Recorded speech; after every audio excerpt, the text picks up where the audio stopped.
Liverpool versus everybody. We are back. I got my main man, Mame, with me. How you feeling, Mame? I'm good, thank you. Hope Good, you're good. doing good too. Yeah, I'm all right. Hanging in there, man. It's game day. Obviously, we know against Genk. I wanted to maybe have some final thoughts on the United games. I still think there's some things, at least in my opinion, that are worth talking about moving forward. And then we'll get into Genk a bit, and then maybe wrap it up with some Tottenham stuff. Is that good? Yeah. Perfect. All right. So going back into the United game, just briefly, check my notes out here. So I think it's worth mentioning um, just slightly here the watching the game back, not the complete game from beginning to end, but just some flash points of the game. Obviously, the goal they got, the build up to it, we know the foul and things of that nature. When I watched Mm, that foul back with Origi, first of all, I'm going to say this. I think I have a feeling that some players should just maybe just consider taking acting courses and learn how to fall down properly. The guy he grabbed his the wrong he grabbed the wrong leg. He grabbed the wrong leg, exactly. and I think that if you're going to sell it, you got to really sell it. And who knows? I don't know if that played a part in what they saw back and thought, he's not grabbing the right foot. Maybe he's not really or with the right leg. I don't know, but I just think if you're gonna sell it, you're gonna sell it. And he didn't do himself any favors there, really. But I'm kind of half joking, half serious there. But the biggest thing I've got from that game is that in games like that versus a United who sits back, Sheffield, any of those teams, as much as I hate talking about this idea of needing a 10 or a player in Phil Coutinho's mold, it surely couldn't hurt us, and it would have helped us Sunday. And I think in these games away from home, especially against those kind of teams, I don't know how much longer we can ride our luck. Because for me, to be honest, in the Sheffield United game, there's a bit of luck there with the keeper. In this game, I don't know how they didn't defend the cross. I'm glad we got it, but I don't know how long we can ride that wave. And for me, in these kind of games, I think we have to have a Naby or an Ox. Now I know that neither one of them have really been, in peak fitness right now. But do you agree with that? Do you think in away games, either one of those have to start alongside Fab, Genie, or Fab and Hendo, or Fab and I don't know Milner, or do you feel like we're good the way we have it? Well, yeah, of course we can do that. But my main concern is what you said, like the fact that we're having more issues than last year, Mm, you know, mm, and that is mainly due to the way that we still try to play the same way as last year, mm-hmm, because people figure it out. Now everybody knows that if you block Robertson, if you keep Robertson and Trent from going up, we're screwed. mm-hmm, We have issues, So we have to Klopp. That's why I blame Klopp on this one. I blame Klopp on this one. Every time we came against a team that blocked the wings, we struggle. mm-hmm. So he has to go for Plan B, play with the number 10, play with Nabi and others, or just I don't know. He has to do something. He has to do something. Yeah, I mean, I think that something has to be because obviously that's what we're getting our width from, and those are very creative players on our team, the fullback. So at some point, if in those kind of games when it's not working, I think that's something that changes has to be having Naby or Ox on the pitch, someone to drive the ball. Because look, as frustrating as it is, I don't know if it's something that Klopp isn't tasking Wijnaldum with, but I mean, he in that first what was so irritating about that performance from Genie. In that first half, he was doing some of that, picking up the ball and driving. Second half, we just lost that. And again, we've talked about it before on this channel. We see Genie doing that with ease with the Netherlands. And when you saw glimpses of that in the first half, that for me at least was exciting. But to see it just ghost shortly after was very disappointing. So I think it. And like I said, I agree with you with saying Klopp got that wrong, but I think he's had to persist with this midfield because Ox and Naby haven't been at the levels, I don't think. And I know Ox has been back for much longer than Naby, but I still don't think that he was really at that level yet. What he showed at United in a limited amount of time, I think, shows us that he could be at that level. And hopefully now the both of them are ready to play more minutes, maybe from the front. Gerri, what's up, man? Good to see you. Yeah, you're right, man. How you doing? Good. Good, good. Yeah, I was just asking Mame about we're talking just briefly about United before we get into Genk and then Spurs, but I was asking him about playing against teams like Manchester United, Sheffield United, these teams that are happy with maybe getting a goal first and then sitting back, or not getting a goal and sitting back, and our wing play not working well. Do you feel like it's something that we'll get it right, or do you feel like it is time to get either Naby or Ox in that midfield against those kind of teams away from home? Yeah, I mean, quickly, obviously, I didn't really know what you were talking about in the first, obviously, bit of the show, but what I heard there is you're totally spot on. I think Klopp's had to persist with this midfield three because injuries to Keita, obviously Chamberlain, full getting back to full speed, so they need obviously time. So he's had to go with these three. And I think, Keita and Chamberlain are just two midfielders that I think can do. It's not just about this sort of creativity. It's also sort of because they can do both sides of the job. Oxlade-Chamberlain can do the defensive side and the offensive side. Keita, again, he can do the defensive side because he covers a lot of ground. If you actually look at his stats, the interceptions he makes, the ball up from deep as he tries to get forward. He's not one of these sort of creative players that, Kate is a creative player, but he's much more than that. He's not just someone that waits on the edge of the box to pick up the ball and then to play a ball. He can pick up the ball from deep and then bring it forward. So I think it's very key. I'm looking forward to the game tonight because I'm thinking Kate will start tonight. So and I'm hoping maybe Chamberlain, even though I think Chamberlain will be on the bench, but I think at least one of those, especially Kate, I'd love to see Kate start tonight because I think he offers us so much more in that midfield. A lot of creativity. He keeps the ball much better and he moves the ball much quicker as well, and always looking forward. So yeah, I think we did lack that. We went 1-0 down.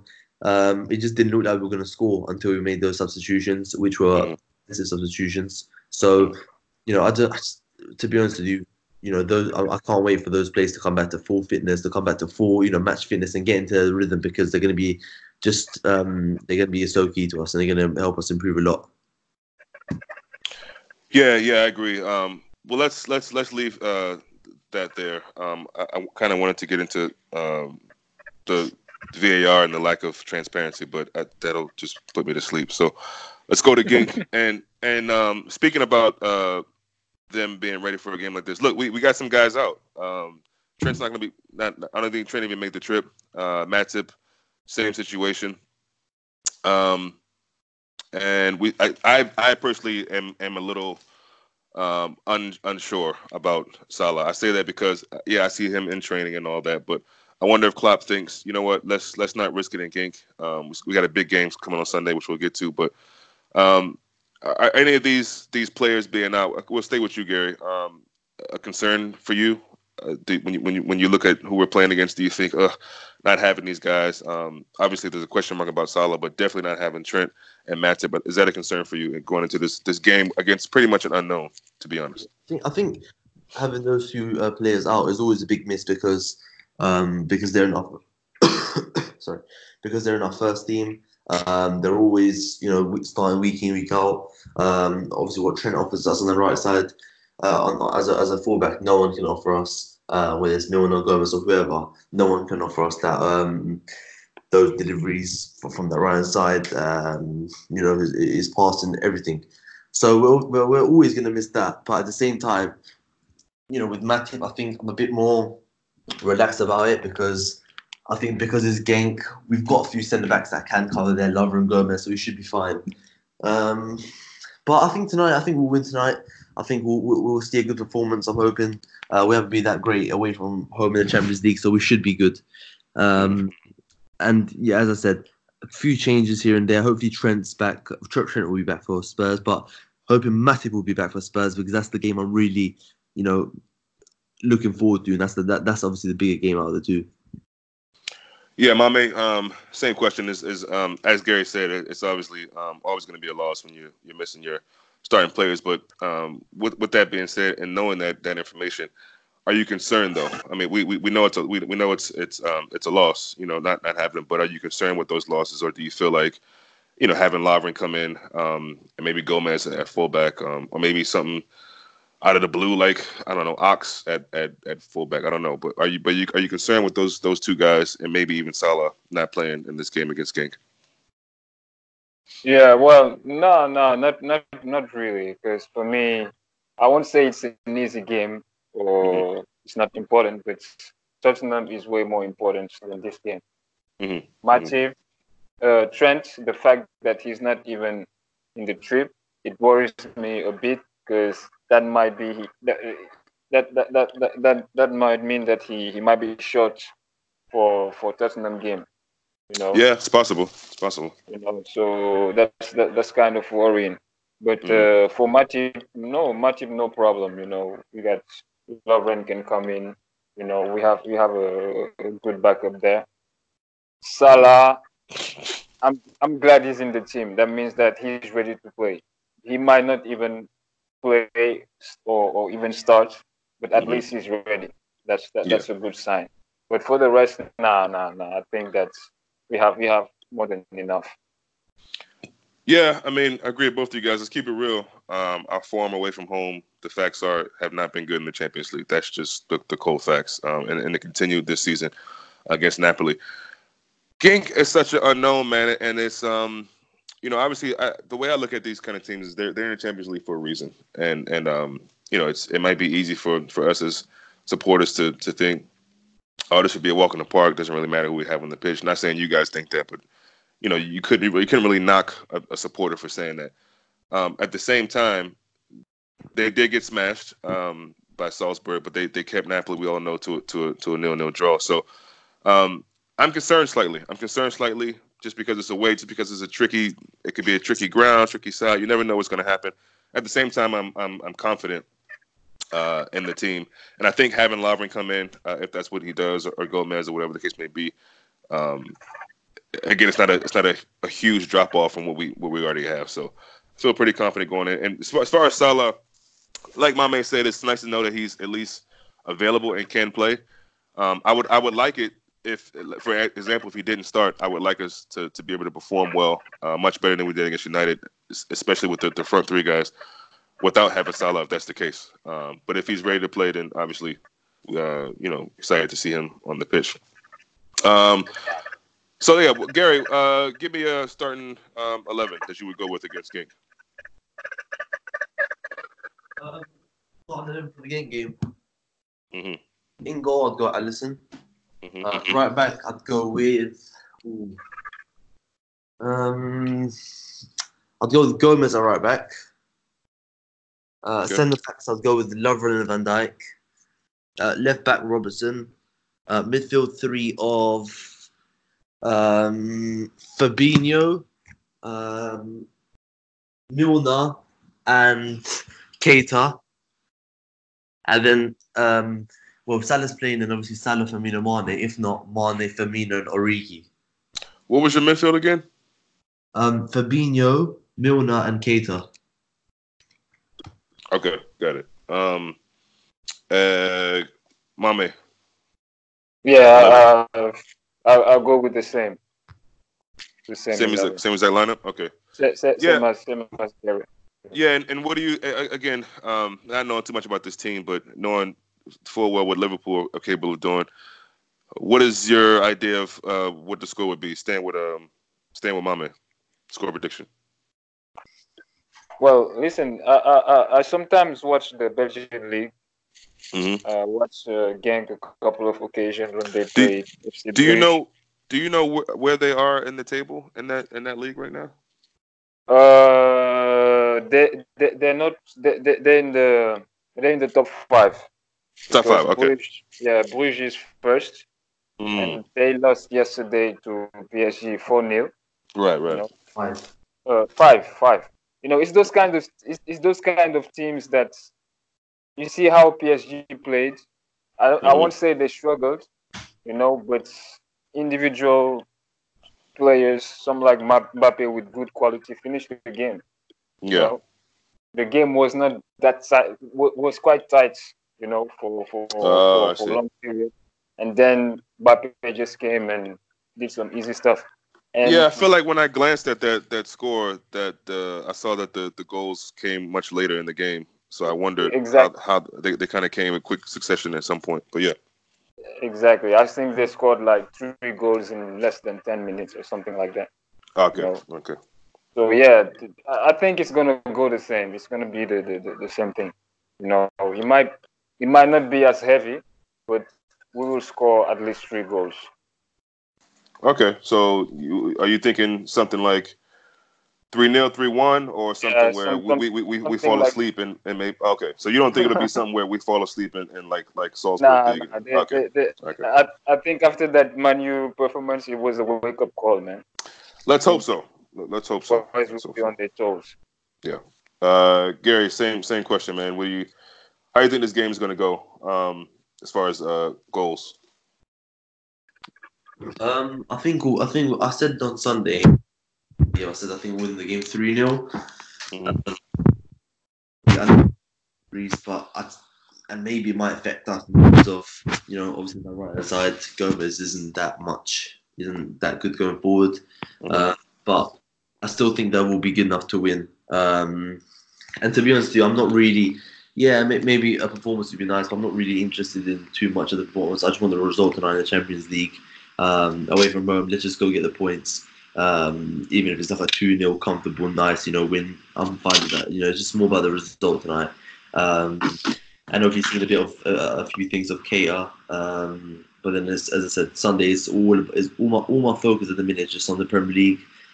I did say that the Champions League this year, I'd love to win it, and my focus isn't on it until February because we're in the knockouts in February, aren't we? So, and that's where it really gets interesting. I think, as I said, when I saw this group, I said that we're going to be through anyway, so I wasn't too worried about it. But it is, of course, still important to get momentum and to keep up confidence and keep up this winning streak that we're on, or this unbeaten streak, or whatever. So, let's just go there and do a professional job and get 3 points. I'm going to do a 3-0.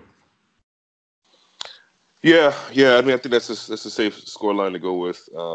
This should be a situation that we are able. But we've been in these situations before. I don't know how many situations Genk have been in like this. So that alone, I mean, the experience, the know-how, and everything the team has been through, not having certain players or not, I think we should be fine in this game.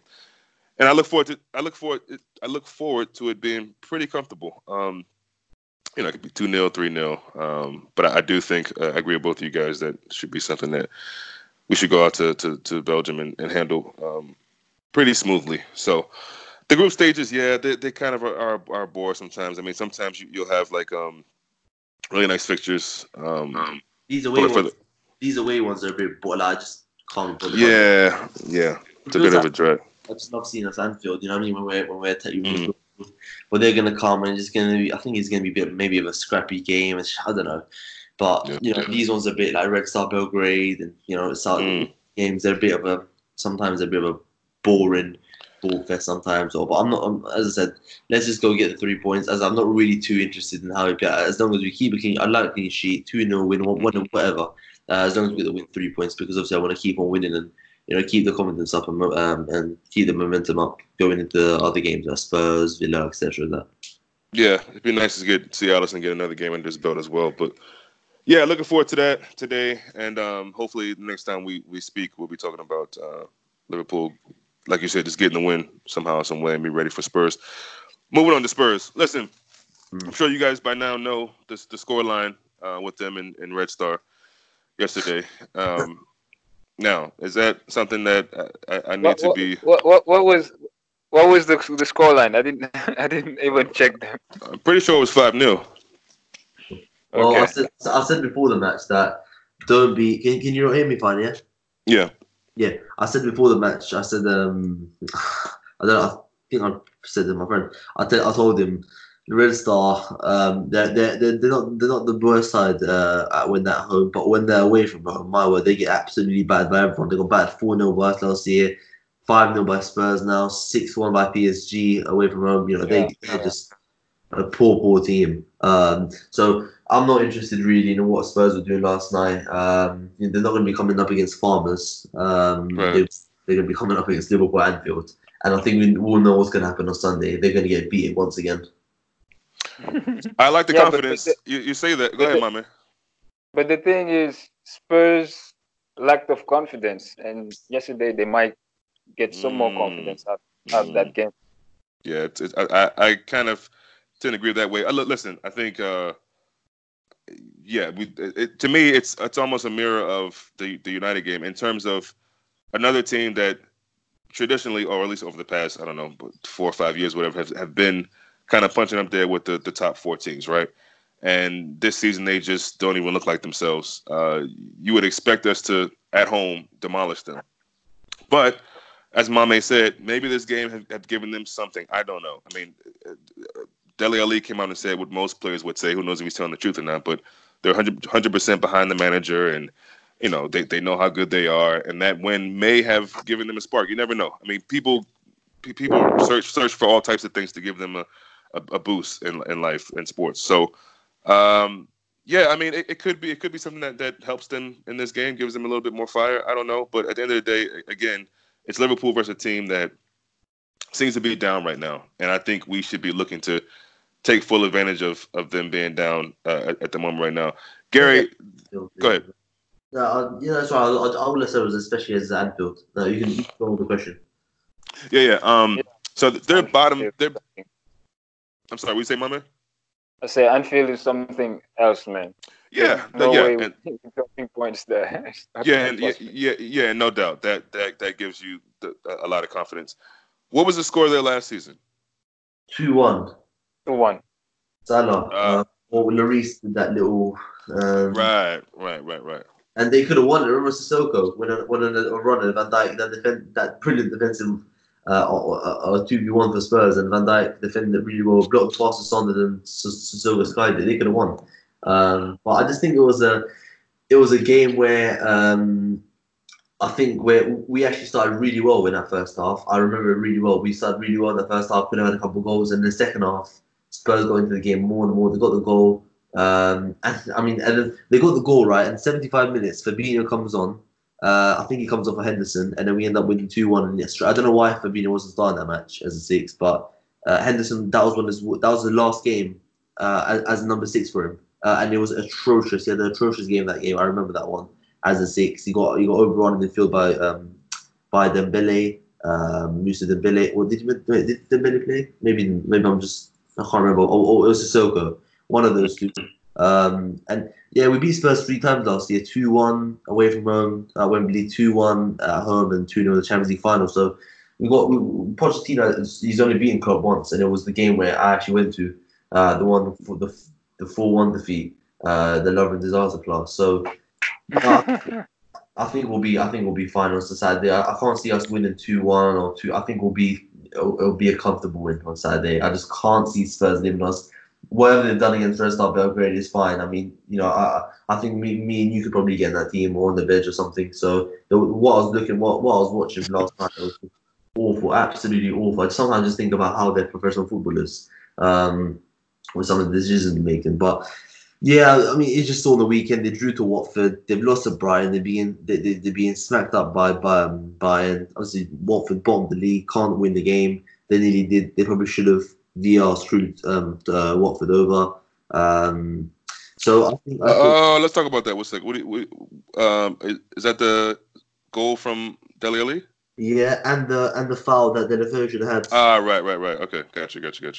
So it was just unbelievable how Spurs didn't get a penalty from that. Watford 3, and then that goal should have been disallowed as well. So, but it doesn't really matter, as I said, what happened what happened yesterday, because Red Star, Red Star is a totally different proposition Yeah. to Anfield. Yeah. So that will be fine, because I think Trent will be back from illness. I know Mama said maybe that, but I think Klopp knows that he's got illness. Why would he bring him over to the squad if he says he's not available to play? There's no point in him travelling over to be on the bench when he's ill. You gotta let him stay at home, rest up, and then come back for training a few days later. Matip is more of a worrying one. because it's obviously a knee and it's come up again. So Mm. I'm not too sure if he'll play, but if not, then obviously we're gonna have to go with Lovren Gomez. But as I said, Spurs, they're not going to cause us any problems on Sunday at all. I can't see it at all. It's Anfield, and at Anfield, no one really causes us problems, do they? In the Premier League, so I think we'll be fine. Even if it was away from home, I think it'd be a totally different game to United, because I don't think Spurs would go there and part of the bus that United did. They'd have more of a go, and it would have been a more open game. Because United, the apps, they just parked the double decker bus in front of their goal on Sunday. So yeah, we'll be Spurs. I think 3-1, maybe 4-1, something like that. I'm really confident on Sunday. Okay. Mame, I think Gerri brought up Fab a bit in that, and I don't know if you've seen the compilation going around of Fabinho and all the incredible tackles he's done. There's a Chelsea moment in there, Barcelona. We could have used that on Sunday, and what I will say to his credit is, I think Martin Atkinson had a lot to do with just the way we played. I just think guys were worried about making certain tackles and playing the way they wanted to play based on how Atkinson was calling that game. I forget what the stats say, but I think it was maybe was it 14 fouls for us and 6 for United or something crazy like that. So yeah, something like that. yeah. So I think, but we need to see Fab back in that destroyer way that he plays. We really need to see that against Spurs. So Spurs actually feel us in that game. And maybe I'm crazy, but I think that the game Sheffield United played against us and Manchester United played against us, I think there will be teams that try to replicate that. Now, I can't see Spurs. I can't really see Spurs doing that because they or maybe they will, but I don't know. That's just not what I know of Spurs. But I do think that those two games, many managers will be watching and thinking, okay, so they're still having issues with these deep teams, and it might be fair to think that. So this game against Spurs, Mame, do you think? Are you concerned at all? Do you think or do you feel like we'll bounce back from the United performance and smack them up? Listen, if you were playing away, I would be concerned a bit, Okay. because we have not been away we have not been away good away in the league and in the Champions League. Mm-hmm. Let's be fair. Mm-hmm. So yeah, if it was away, I would be concerned. But as it's at home, so it's all right. I just hope that we won't have the reputation of resurrecting dead teams. Yeah, I think we have to beat them. We mm-hmm. like not settle for a draw. Like that Man U game, I'm still frustrated about that game, man. Yeah. As people saying, yeah, but we didn't lose. Thank God we had the late equalizer and stuff. No, I'm still so mad about that. Yeah. So we just have to win this game again.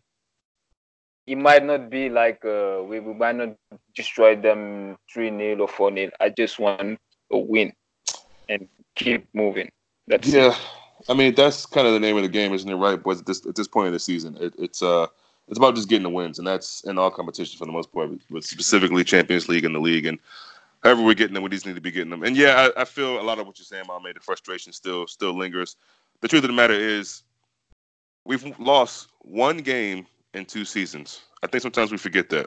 One game in 2 seasons. So it says a lot about how good this team is when we can be upset about going away to Old Trafford and getting a point. And I know it's the frustration and the upsetness is because of the opponent. But I mean, again, we really got to put things in perspective and realize that this team is still in a really, really great place. And what I do know from Jurgen Klopp's teams, if I'm not mistaken, is when they have a result like that, they tend to right it. Bounce back. Yeah, they tend to right the wrong. So I'm not too concerned. I am still frustrated because it's United. If that was I don't know, Watford or something like that, I'd still be pissed off. But it's United. If it was Everton, those two teams, they seem to linger when we don't get a result. And the whole idea that we still can't beat them at their ground, it's a little a nagging feeling. But again, we really got to remember, it's crazy to say, but we've been going on a serious non-beaten streak in the league, and we should be proud of that. You know what I mean? What are you saying, Gerri? Yeah, and also as I was saying, I was just looking at it as well, and I was just assessing how we've done so far. And I was looking at the fixtures of what's been played so far, and we've played. We played. I think so. We played. So let's look at the tough games. Arsenal at home. Call that tough or not, but let's just say it's a Big Six ground. Arsenal at home. We've also played Chelsea away. Leicester at home, which is now they're basically a top 6 team at the minute, top 4 team at the minute, aren't they? And played United away. And think what you want them. It's United away. It doesn't really matter. They don't lose too much there, do they? And also, Burnley away is always a tough game to go to play. So. And I was looking at City's ones. I was thinking, who have they played now? They played one top 6 team, and we played. As I said, if you want to count Leicester in it, 4. They played. They mostly Tottenham at home and they drew. They played teams like Norwich away. They've lost. I was looking at them. What's the tough games that they played? Wolves at home. Yeah, Wolves are a tough team, but at home we would beat them. Everton away was obviously, as is the derby, it would be tough for us. But apart from that, I was looking at us thinking, you know what, they haven't really played anyone too big to say, they've got some tough games other way. City have got tougher games to come. They've got tougher games to come. And once we get through this little period of Spurs and then obviously City, we've got, obviously every game's tough, but we've got some, easier fixtures where we should be where it's going to become more comfortable for us to pick up points. And I was looking at these fixtures coming up, and as I said, there were some tough fixtures coming up. They got obviously Villa at home, Southampton at home. I think they'll be both of those. But after that, you think Liverpool away, Chelsea at home, Newcastle away, Burnley away, United at home, Arsenal away, Leicester at home, Wolves away. And those are all games where I look at Wolves, Leicester, possibly Arsenal as well. You never know, you know what I mean? So and with who they lost to, Norwich. They dropped points to Norwich. Who else did they drop? Wolves. You never know when their next. Tottenham. Tottenham too. Yeah, Tottenham, Wolves, and Norwich, isn't it? They've dropped 7 points, 8 points to those lots. So never know when their next draw or loss is going to come.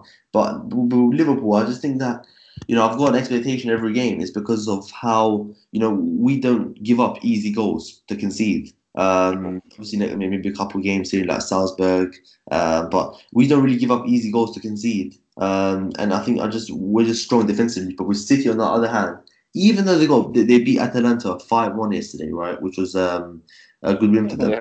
In that first 30 minutes, Atalanta got in behind them 2 or 3 times, 2 or 3 times easily, comfortably. So I think they'll drop more points along the way. But with us, it's just important about Tottenham at home, win that. Villa away, win that, and the big one, obviously, City at home. We have to go into that game, just go for their throws. Go for the throws at Anfield, and none of this tactical, nonsense that happened last year in October.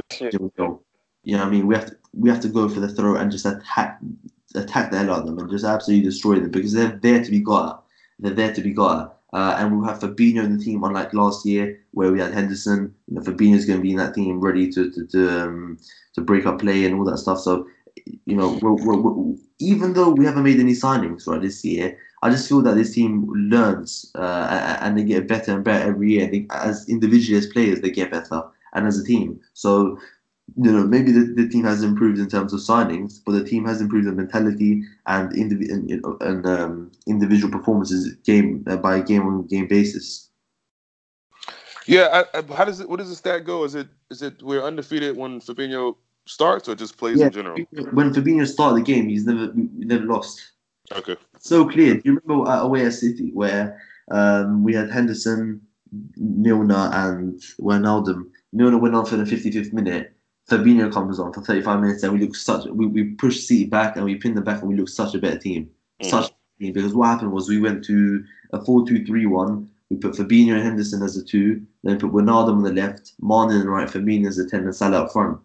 And instantly we just looked a much better team with Fabinho in the team because as I said, I was looking at that compilation video of the tackles he makes. He's unreal. He's basically the defensive midfielder of Virgil van Dijk. Yeah. Yeah. And he's only 26. He's just turned 26 today. His birthday's 26, so he's going to be here for years. He's one for the future. Yeah, shout out Fabulous, man. I knew his birthday is today. 26 years old. It's hard to believe that sometimes, the way he plays, the maturity. But yeah, no, he's incredible. The way he can get those tackles in, that sometimes can, if it was someone else, it'd be a foul. But those long legs, he's able to get through and time it just right. So glad we have him. Glad it was a situation where people were slightly concerned. I think that Arsenal game, people were thinking, is he gonna be good with the pace of the Premier League? But I don't think anyone's asking that question now. So it's good to have him.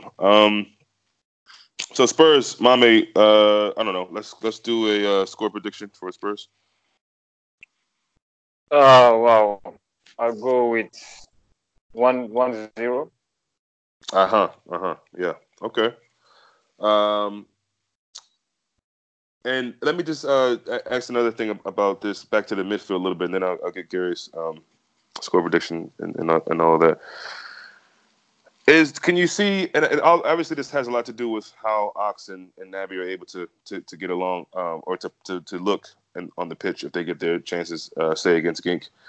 But and not to be harsh on Henderson, but two questions: would you prefer to see a little bit less of Henderson, if we could have it that way in the next couple of games? I mean, and I say that mainly not necessarily because of his performance against United, but he's playing a lot of football. Him and Genie. So if Naby and Ox are, if what we saw on Sunday against United is a small portion of what they can really bring moving forward, do you expect to see more of them than Henderson in the next couple of games, or do you feel like Klopp is too sold on having Henderson, Genie, that kind of midfield playing as often as possible? But for me, can I go? Yeah. Well, of course, yes. I think that Henderson last year, I mean, when Naby came in, we were all saying that Henderson would not play anymore.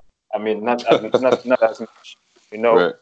But what happened with the injuries? And to be fair Mm-hmm. to Henderson, last year when he started playing in a higher position, Mm-hmm. he did really good. Yeah. He did really good. But now that Naby is back, let's just stick to the plan and Mm-hmm. put Henderson on the bench or Yeah. bring him as a rotation player or something like that. Because I feel And I like just hope I that remember Henderson doing pretty well as coming off the bench a few times. I don't think that's a bad idea. yeah, but he's the captain. That's the thing. Yeah, I get it. But That's the thing, So yeah, we need to see more of Ox and Naby in the team, mm-hmm. and of course let's handle, man. That's a must. For Ox, maybe if Salah is not playing and stuff, he can play higher up on the. Now He can play. that's what I'm curious about. Okay, so Yeah, so I think you I wouldn't think he mind can. having him against Gink, for example, No, instead of Origi and on the left wing or right, whatever. against Genk, I think Origi can play well on the left. Okay, If it's okay, against Genk, when he has okay. some space, he's not bad. But when Origi doesn't have space on the wings, he's just Mm-hmm. awful. He's useless. Yeah, yeah. Um, yeah, I would agree with that. Gerri, same question. Hendo, as good of a servant as he is, and again, we're not just not the bash Hendo segment. But are you looking to see more, as long as they're fit, more of Ox and Naby in that midfield on a more regular basis, or do you think he'll still keep going back and forth with Henderson? Well, let's just say this: I wouldn't be surprised if Henderson plays, but to be honest, I'm just getting a bit bored of him now. Yeah. His boring performances. He had a little spell in April where he was, making these forward runs in his box, but he slowed down again. He slowed down, Yeah. slowed down, and the thing with Jordan Henderson is, I've never been his biggest fan. I think he's a good servant. I think he's a good player, but there's players in that squad that if they can stay fit, he should be benched and he shouldn't be a starter in that team anymore. He should. It was a very, very poor performance on Sunday. It was a very poor performance against Salzburg when he started. It was a very poor performance against Sheffield when he started. He didn't have a good game against who was it? The one before that. Leicester. Leicester when he came on against Leicester, didn't he? Well, he didn't play well there as well. So he's been poor for the past month, right? He's been poor for the past month or so. His performances haven't been good enough. He's been getting subbed on for the last 60 minutes, or he's been coming off the bench because he hasn't started because of how poor he's been against Salzburg and Sheffield, etc. So I would like listen. I think we've got so much more quality with Chamberlain and Kea in that team. So it's time now, and even Milner. Milner is a much better footballer than him. Right, let me just say this now, and then look, I think Fabinho. Okay, let's talk about as a player. Forget what they do for the team. Let's talk about as a player. Fabinho's a better player than him. Ronaldo's a better player than him. Kea is a better player than him. Chamberlain's a better player than him. James Milner's a better player than him. You know what I mean? They're all better footballers than him. And you could and Lallana is a much better footballer, technically better than him as well. On the ball, but obviously Lallana, I wouldn't start Lallana ahead. But I'm saying Henderson and Lallana is a much better footballer technically than Jordan Henderson. Call me whatever you want, but this is my opinion. I just don't think he's good enough, mate. Like he's not what we can get so much better than him. Forget in the market. I'm just talking about in our squad as well. He shouldn't be. I mean, I'm just hoping that Keita Chamberlain, please perform now. Please continue on what you built because I don't.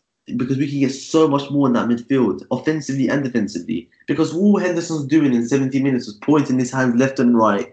Even when he was coming off the pitch, pointing. Who are you pointing to? Who are you actually pointing to? What are you telling? You just had a shocking game with our traffic. Stop pointing to yourself that you've had an incredible game. Yeah, he's definitely a shower of a captain. Go ahead, Mame. To be fair, only Liverpool player thinks that he's good. That's the truth. Mm-hmm. Like everyone I talk to, they tell me, man, how can Hendo play in your team? We understand why. We understand what he does, what valuable things he does and stuff. Oh, no question. Not quality. Let's be real, man. Yeah, it's funny to me when people but I want to say, Gerri, I love the harsh truths that you just provided. They're delicious. But I love the hardcore Hendo, fans and how they say that. Say again. It's the top reds, the ones that like get behind the players, get behind. Yeah, that shit. I mean, Listen, stop I it, get man. behind the Stop players, it. but I think someone's not good enough. I don't care if he's captain, if he's been here for 8 years. Listen, I don't care. You know what I mean? I really don't care. Because he's okay. He's an okay player, right? He's an Yeah. okay player. And what he does is he gives his all, but his all isn't good enough when it comes down to certain games. It's not good enough, right? So, as I said, I don't care what people say. Get behind there. He's a skipper. He's a captain. Lifting number 6. You know what I mean? It's just all over those things. You know what I mean? I said that. Listen, I respect what he's done as a footballer. Listen, I never hate on the guy. I say as it is. I respect him for the fire he always shows in matches. But as I said, listen, what really annoys me is his hand pointing, his finger pointing, his way. They're all irrelevant. They have got no meaning about it because when Van Dijk points hands around, you know that it's got something to do with the game. With him, sometimes it's just like the camera pans on him. Oh, let me put my hands to make it look like I'm doing something because I'm the captain. He's the Lukaku of midfielders, really, isn't it? Pointing his hands for the ball. That's what he is. That's what Lukaku does. Always pointing his hands down for the ball, giving the ball. But as I said, Henderson, not a good enough midfielder for in our team. And I said, Milner's a better footballer than him. Keita is, Chamberlain is. And when they're all at their best, he's really down that pecking order. Really, really down there in terms of quality and ability.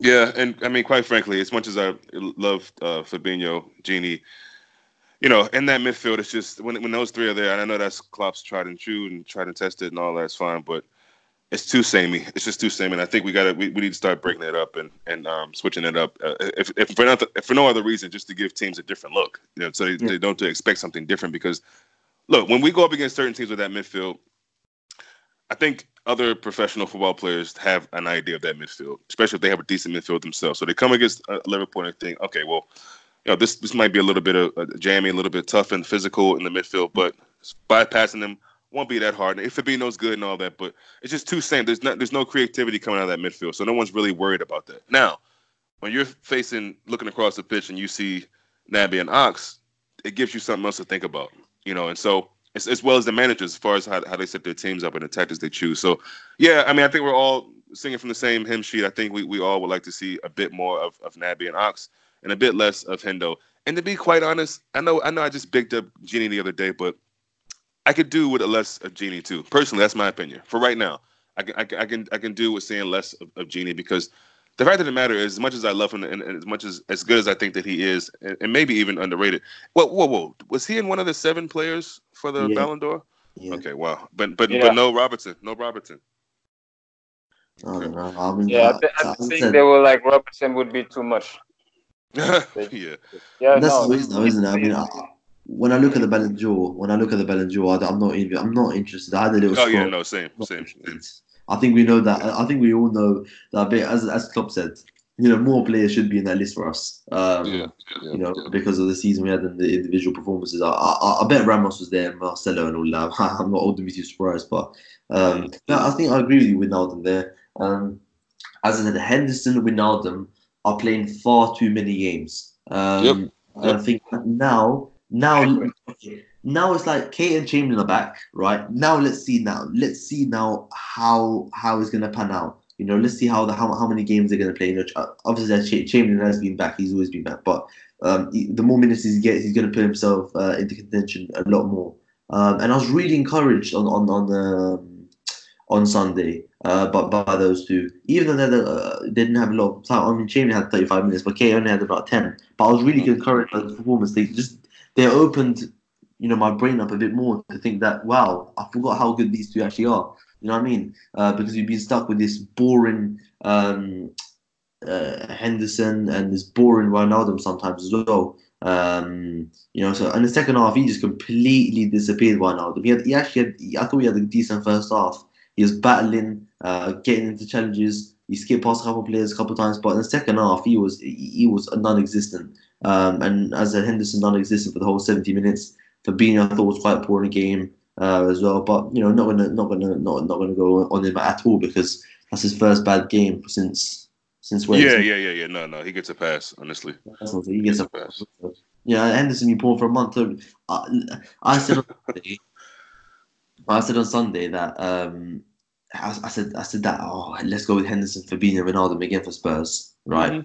And it's maybe because of I thought Keita maybe hasn't had enough minutes, and I thought Chain, he had enough minutes as well. So I thought we're gonna have to stick with them until they get more. But what I saw, as I said, from Keita in 10 minutes, he's done more than Henderson did in the past month. What I saw from Oxlade Chamberlain was more than in the past month as well. So in that second half, so I was really encouraged, and they put a thought in my mind of these two, if they can stay fit for the whole season, both of them, we're gonna have a lot more points as well, a lot more points, because we wouldn't have, if Safe Chamberlain and Keita wasn't on that bench on Sunday, we wouldn't have got that point. I know Lallana scored the goal, but obviously what Keita does for that goal, where he stops. I was watching it on I know you don't have the Sky Sports, but I was watching on this so-called Monday Night Football happens, and it's like Carragher goes on with Evra. I know you're talking about Carragher goes on Evra or Neville and Guess, and they talk about the game before, and they talk about the weekend stuff. And what Keita does is he gets the ball. I thought Jason made a good point. He gets the ball. He sees Wan-Bissaka is going to go straight at the Robertson. Looks to the right, Wan-Bissaka tucks in, and then he plays it to Robertson when he's got more space, and then we end up scoring a goal because Robertson has time to pick out a ball. Same with the West Ham goal on the first game of the season last year. He runs, could have played Robertson before, but he waits until the right opportunity until Robertson has enough time to pick out a pass. Kate is a very, very smart player. I'm so excited about him. I fingers crossed he can stay fit, because I'm so excited about this midfield, and he could kickstart his career now as a Liverpool player. Yeah, we need to see it. It's about time, and I understand he's been injured. It's unfortunate, but we really got to see him get a string of games. Him and Ox, and I think, like you said, if we can see that, then we can expect to see some real special things from this team. So it's a bit early to say it, but what do you think that midfield could be for the Spurs game? What would you like it to be for the Spurs game, Mame?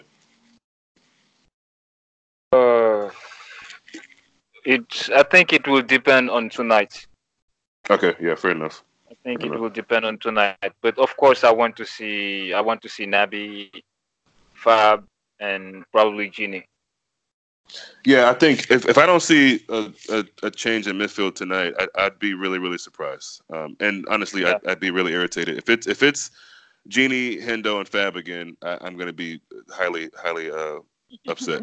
I So would be upset if it's those three because that would mean that hopefully get one of them are getting shipped off for Spurs.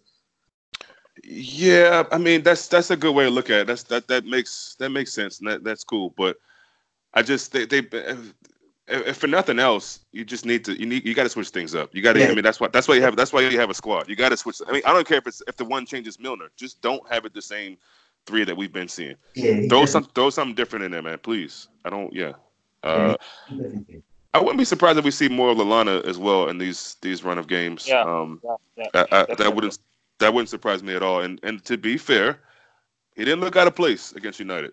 He really didn't, and he was doing a lot of the stuff that we were hoping other guys could do to bring the ball two steps forward instead of going sideways and backwards. So yeah, that was good to see. But no, it's crunch time, man. It's a lot of games coming up on all different competitions, and got to be ready for it. We have to really use our squad. Is Shaqiri kidnapped?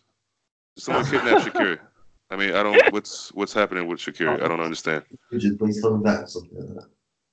So you said I, what I now? think he's not just fit enough. Yeah, he's injured, but apparently he's coming back. I mean, we need it for that Arsenal game. Get yourself fit for these Carabao Cup games, mate. You know that's what we need you for until you can get shipped off in the season as well with the likes of Lallana and Klein. You know, so get yourself ready for these games now. Then you can join the not wanted list with Klein, Lallana, Lovren. Just give us something, to be useful. You weren't even fit for the MK Dons match. These are the sort of games we need you for. Yeah, well, If he's not fit for But that, he well, was injured. Elliot should start. yeah. I mean, I know we spend a lot of money on players, but Liverpool need to stop being cheap and just pay the ransom because I want to see Shaqiri back. Just go ahead and pay the ransom, whatever that they're asking you to pay, so we can get Shaqiri back because we're gonna need to use him at some point. I mean, that's just an extra player that can again offer something new, something fresh, something yeah. So listen, it's highly unlikely, but I've been concerned since we've had the situation. Salah, Mane, God forbid, these guys get injured, suspension, red card, whatever. You start to really wonder. Where that juice is going to come from. Now, obviously, we have the fullbacks who can provide things, and we're talking about here about Naby and Ox, but we lose those two guys, and there's a little bit of juice left, taken out. So There's no juice left. yeah. So I mean, just somebody on Twitter the other day, somebody who I more or less I respect a lot of their opinions, went in pretty hard on Origi and pretty much said he was shit. Now, I don't agree with that, but I think from the start, there has been games where you wonder. I don't know. He's one of those guys that you feel like off the bench maybe he's better.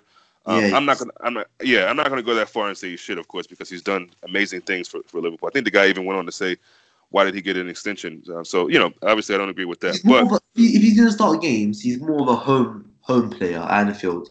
yeah, If you need to start, I don't think that was just a tough game for him to come into. I never thought that.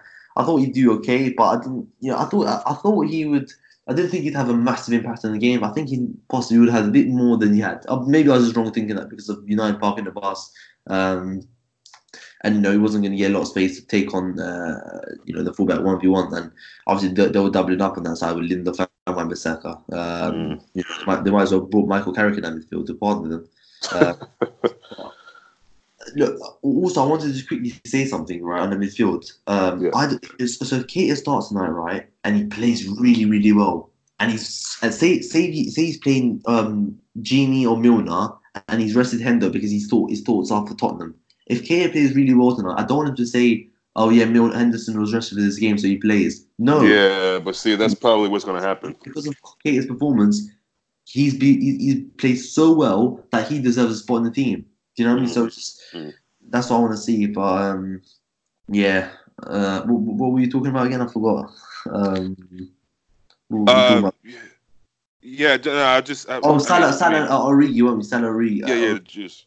Yeah, I was thinking. I mean, with Salah and Mane, I mean, they're really they're a fit bunch of lads, aren't they? I mean, they barely get injured. I think the only way that they'd probably get injured is because of a tackle or something like that. Because they are really really good. They stay fit for basically the whole of the season. I mean, Salah didn't even miss a game last year in the Premier League, or even all competitions. The only game he's missed was Barcelona because of that concussion 7-day thing. So, Oh wow, that's true. Yeah.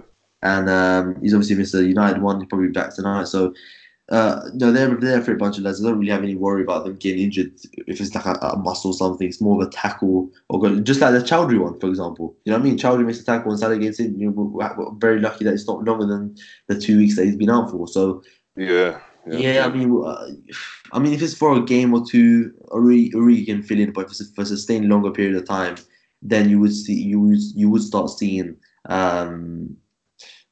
less of us of a threat going forward because even though Salah hasn't played well at Trafford, he just would have offered a lot more than Origi did on the right side because I think we would have had Salah on the right, Mane in the left against Wan-Bissaka. Because you know what, I was looking back at it. I actually watched the game back and I thought, you know what, I said Mane didn't have a great game, but you know what, I thought he played quite good, Mane, in my opinion. I'm glad to hear somebody say that because it's very true. If you watch that game back, of course he didn't have a vintage Mane performance. No one did, to be honest. That's why it's so hard to pick a man of the match. But no, you're right. One moment that I remember because Mane just never stops working.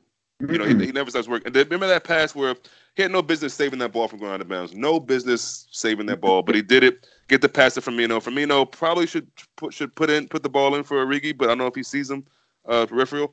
But no, I mean Mane was doing his typical Mane things, working hard, things like that. So yeah. My fault because obviously when you're watching the game, you think, oh, Mane is well. The emotions of the game. United, Liverpool, Old Trafford. You're not going to be focused on the player. But when I watched the game back and I thought, you know what, I've had some time to think about it. And I thought, wow, Mane did actually have a good game, and he was always not going to get.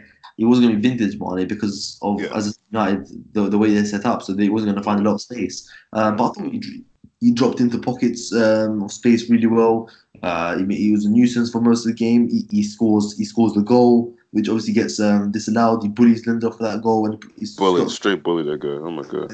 Slots it very well. And I thought Mane was actually quite good. Actually, if I'm honest with you, I thought Firmino was a bit light, wasn't on his toes as much. But again, as I said, with him, as I was looking at him, I was thinking, you know what, he didn't have a lot of space to do a lot of things. If he dropped deep, then who'd be the runners? You know what I mean? Who would be the runners? Because you see Mane dropping deep, Firmino dropping deep. There was no one in the box until you had Henderson on the right hand side. You had Wijnaldum and Fabinho sitting deep. You had Henderson on the right wing. You don't know what that was all about. You had Origi on the left just sitting there. And there wasn't Salah to penetrate them. There wasn't until Chamberlain came on. Then we started getting numbers in the box and taking shots and pushing United back. So yeah, let's just. I agree with Mame a lot because he said that he's a bit he's disappointed. I'm more of like we could have played so much better, and if we played 10% more better than that, we would have won the game. And I'm like, 5 minutes away from defeat, we took a draw. I wouldn't have taken it before the match, but we're 5 minutes away from defeat at Old Trafford. We've kept this unbeaten run going or whatever. So it's not that I'll take it. I will take it, but at the same time, it could have been a lot more if we played better. And it was our own fault for us not playing well to get 3 points because I thought United, people keep saying to Oli tactic masterclass.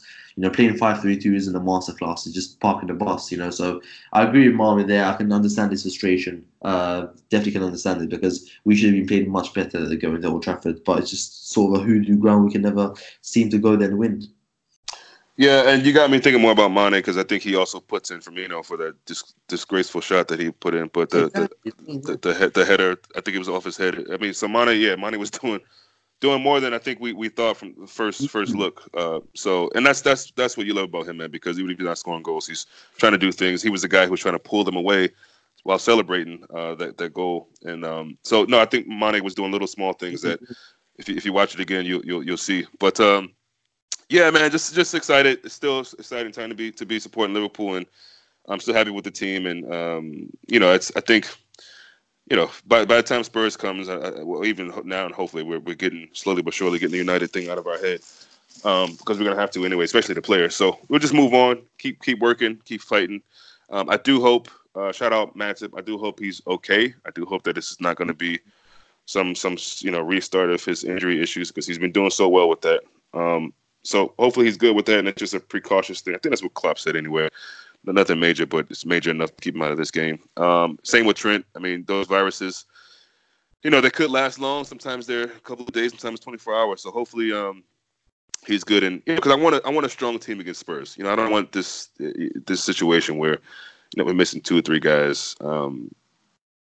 Spurs are not in a good place right now, but they can bring it on their day. So just want our guys to be back fit and be able to get these wins. So yeah, I don't know if we did a we'll go Mame is 1-0.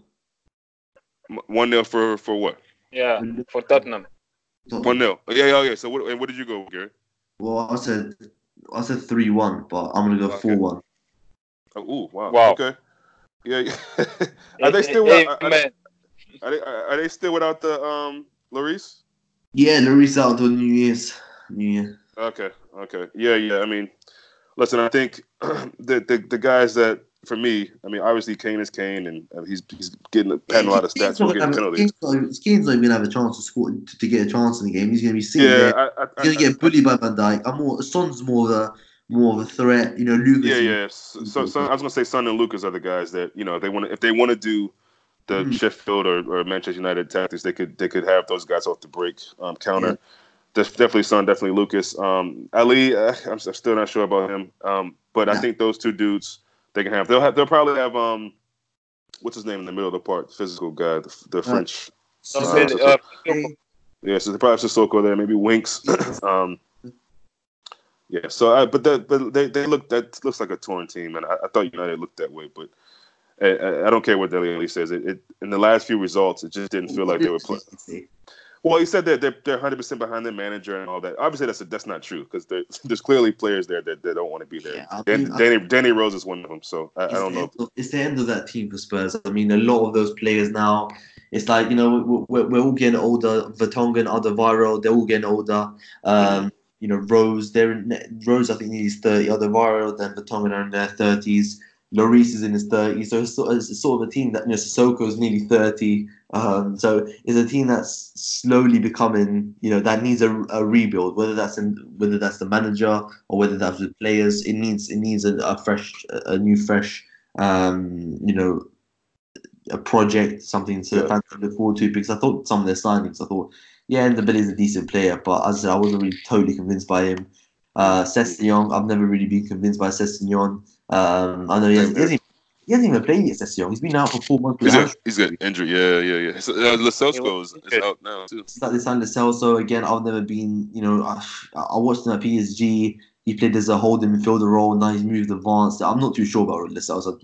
Really, I'm not too keen on him as well. So I think they made a few signings, but nothing too major. I think Spurs should have made a lot more than that because it's not the Spurs of 2015-16 where they have Alderweireld where he's 28, Vertonghen's where he's 28, whether it be these players need replaced now. Like, Davinson Sanchez, he's not a very good centre back, he's just another Eric Bailly to me. So a lot of players, they haven't even got a good right back. Walker Peters, Aurier, they let Trippier go.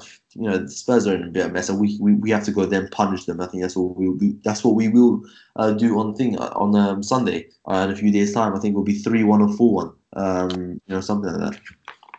Okay. Yeah, I agree. Just for some fun to close out the conversation, I come to you first, Mame. Who is besides Liverpool, who do you think are the favorites in the Champions League, and who is a dark horse team? I think Barca is another favorite. Okay.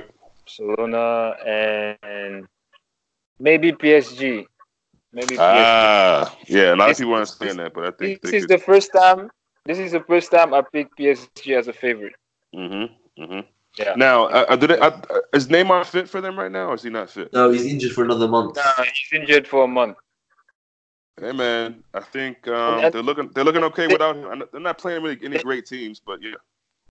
They actually look better without Neymar when they play against strong oppositions. Okay. Yeah, I agree. I think them getting Gana Gay is a big plus for them in the midfield. And I think I was kind of happy for him to. I hate to see him at Everton because I like him so much as a player, but I was happy for him to. Same for me. Oh man, I hated that. But I like You, seeing him you know, get out of there and play with an actual contender. Go ahead. Ghana is my favorite Senegalese player. You know, Oh, really? Okay. yeah, because actually my uncle brought him to the academy where he was. You know, so I was following him like for a long time ago. I see. I see. Yeah, no, Yeah, tough player, man. I think PSG got a real star in Ghana Gay. But yeah, I just think with him and what's the guy that used to play with Ve- United? Verratti, Who? Herrera. No. The other guy that we played like one season. Di Maria. Argent, yeah. Him, He's looking good. He's looking good. I never yeah, really rated Cavani, so looking really good when Neymar is not on the pitch. would you say, Gary? Icardi scoring goals too. Yeah. So I don't know. I think PSG. I agree with those choices. But yeah, Gary. Another favorite besides Liverpool and maybe a dark horse. Yeah, you know what? I've always said, right, for the past couple of years, I've said that the Champions League has been up for grabs, especially last year for anyone. Anyone that plays well, they're in a good bit of form and they get a bit of luck. I said it's up for grabs for everyone, and you've seen that because Liverpool in 17-18 were they went to the final. No one expected them to. 18-19, Spurs went to the final. No one expected them to. And I think there's no clear favourites apart from Liverpool. Maybe I mean, City. What's going to happen with them? Apparently not ready to win the Champions League according to Pep Guardiola. That's what he said. Not ready yet. Maybe he needs a few more centre backs and a few hundred more million to be ready. But again, I said Bayern. I don't know. I don't really trust Bayern against Barcelona with Valverde. I don't know about them. I look at what's his name? Juventus. Again, I think Juventus is a good team, but with Sarri, I just don't. I don't trust Juventus, man. They needed two late goals from Dybala, who Yeah, sometimes had a favorite to win that game. So yeah, with Sarri, I'm not really too sure on him as well. not a winner. I don't know. I think we got a good chance to win it. If I'm honest with you, Oh, again. no doubt, no doubt. I think we've got the right tools to win it. I think we've got a good defense, we've got a good midfield, we've got a good attack, we've got a good keeper, we've got everything to win to go to Istanbul again. But as I said, you always need that extra bit of luck, don't you? I think even Ajax are a good team again. I'm so interested to see the game Chelsea. against Chelsea, Yeah. and it's good because it's 5:55 in the UK, so we can watch the Ajax game, then we can watch the Liverpool one. So Nice. that's gonna be good. So, and I'm interested to see Ajax because even though they've lost De Ligt and De Jong, what they've done is they put Blinda centre back, which he's doing a good job. They brought another midfielder, and they've still got the core of their team. They've added Quincy Promes to the team, and they play some brilliant football. And if they go and beat Chelsea tonight again, that's just going to be another statement to Europe that they're still about. But yeah, I think we'll get a chance to win again. I mean, you may think, oh, here he is again saying Liverpool will win the Champions League. But I said it last year, and I said it this year again, Liverpool can go and win the Champions League. This time last year, I said that, yeah, we can make the final again and we can win it, and we did. So I can't see a reason why we can't win it. To be quite honest with you, Real Madrid are a mess. They're not going to get anywhere near it. And there's VR as well, so Zidane's bold head can get lost. So yeah, we can definitely win it. We can definitely win it. Yeah, I like those choices. I'm going to go with two teams from the Premier League. Don't laugh at me, but I'm going to say favorites needs to be. This is what I think they need to be fighting for. Manchester City. They need to be. Yeah. They have a weak. I mean, this group, calling their group weak is an understatement. I mean, I don't know how in the hell. Honestly, when all questions actually be asked about City actually going to win it, there's no pressure put on them by the media to say, oh yeah, Exactly. So they should be in semifinals every year. I don't know why they're not, but that's another story. So I'm gonna go with City, and dark horse also from the Premier League is drumroll Chelsea. Yep. Yeah. Listen. Here's the thing about Chelsea. When they get, what's the midfielder they have out right now? The young guy, academy dude. When they get Loftus-Cheek back and Hudson-Odoi gets in the groove, Chelsea could be really scary. I'm just saying they could be really scary. They got the young guy Tamori in the back. I like Zuma. I think Alonso gets hated on more than he should be. They got a decent squad, and I think he's got them playing really, really well. So I just think that's a team that you can't really count out. I think they're third in the group now. I think Valencia might Maybe they're tied with Valencia on points. If they lose tonight, they're in a bit of trouble. Yeah. No, that's what I'm gonna say. The game against Ajax tonight will be interesting to see. If they lose this, that might be bye for them. But I think they could do decent at least in their group. That's a tight little group over there too. I think it's Valencia, Ajax, and is it Lille maybe? Or Lyon. So Ajax. Yeah, I think I haven't seen Ajax play much this Champions League. I know they lost a bunch of players, but I'm sure that manager is supposed to be really, really good. They've beaten Valencia. They've beaten Valencia away 3-0 and Lille at home 3-0. Oh wow! And I think that this year they have experience which they didn't have last year. Good point. Was them the game against Tottenham. Good point.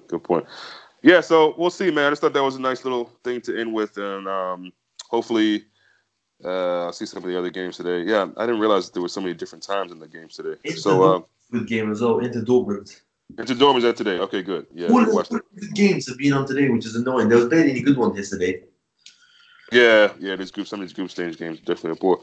But thanks, guys.